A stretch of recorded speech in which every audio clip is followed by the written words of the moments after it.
External Affairs Minister S Jaishankar's tenure has been dotted with significant milestones in India, with the abrogation of Article 370 in Jammu and Kashmir and the subsequent shutdown in the Union Territory, the passage of the Citizenship Amendment Act and the protests that it sparked.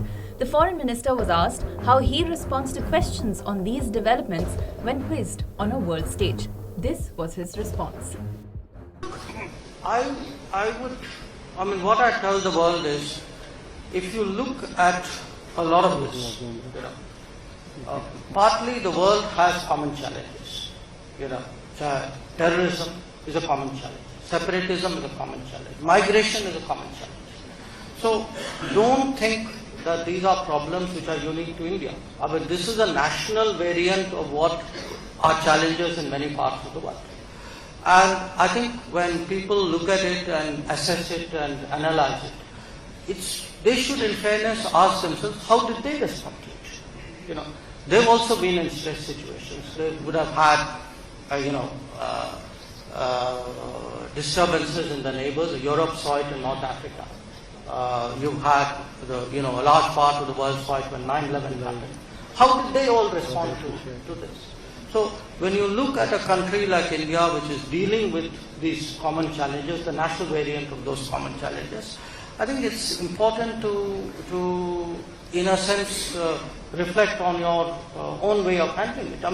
Even something like naturalization. What is the pathway that other nations have taken in regard to naturalization of people? I think it's worthwhile looking at it. What are global norms on a lot of these issues? So that's one thought. The second thought would be, don't get fixated on the dots and forget the line. There is these are important issues. I'm not understating them. But at the end of the day, they reflect a mindset towards governance.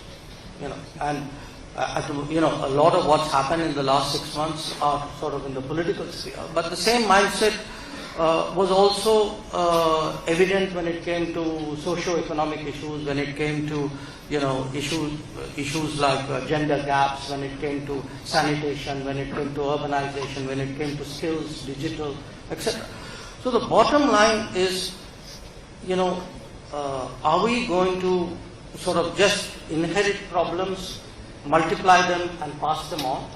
Or are we going to deal with at least some of the inherited problems and probably leave the people who come after us better off than when we came to power? I think that is an issue. Obviously, people ask you this question because we live in a connected world. No country is an island. I don't have any problem with that. I think people are entitled to have opinions. But people are also entitled to have opinions on other people's opinions. So I think life should be a two-way street. I would say, this conference, for example, has often spoken, one of our themes has been rebalancing of the world. Okay. I think issues like this, what am I doing? Fine, you are free to comment. But I also would respond and react to all of that.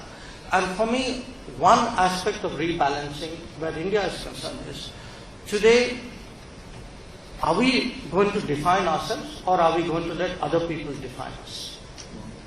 I would like to believe that it's the first. Certainly that's my political outlook. It's the political outlook of the government and of my party.